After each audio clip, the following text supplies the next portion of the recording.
धूम उड़ रही थी, नगाड़ों की गूंज अभी भी हवा में थी। कुरुक्षेत्र आज भी लड़ रहा था। उस भीड़ के बीच एक रथ बिजली की तरह दौड़ रहा था। अभिमन्यु, सिर्फ 16 वर्ष का, लेकिन हाथों में युद्ध का पूरा इतिहास। उसने चक्रव्यूह देखा, घूमता हुआ, सांस लेता हुआ, मृत्यु का जाल। और फिर वो बिना रुके भीतर घुस गया।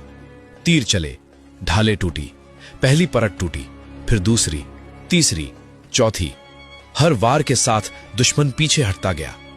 अकेला था वो, लेकिन कमजोर नहीं। उसके तीरों ने महारथियों को झुका दिया।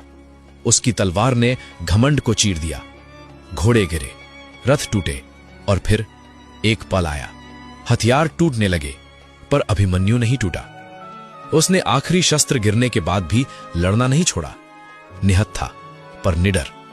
मुट्ठियां चली, पैर उठे, और हर प्रहार के साथ दुश्मन कांप उठा, क्योंकि वो समझ चुका था ये युद्ध जीतने का नहीं, धर्म निभाने का है।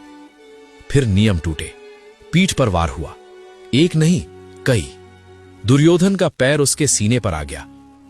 धूल में पड़ा अभिमन्यु आसमान की तरफ देख रहा था। सांस भारी थी, पर आंखें शांत। और दूर एक रथ पर खड़ा था कृष्ण, भगवान, लेकिन आज विवश। आंखों में आंसू थे, हाथ आगे बढ़ा था, पर लीला ने उसे रोक रखा था। क्योंकि अगर आज ये बालक बचेगा तो कल अधर्म बचेगा।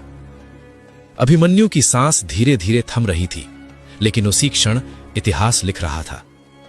एक बालक अमर हो रहा था, क्योंकि जो डर से जिए वो मर जाते हैं, और जो धर्म के लिए लड़े वो युगों तक जीवित रहते हैं। कुरुक्षेत्र आज भी जानता है, उस शाम भगवान रो रहे थे, और एक योद्धा इतिहास बन गया।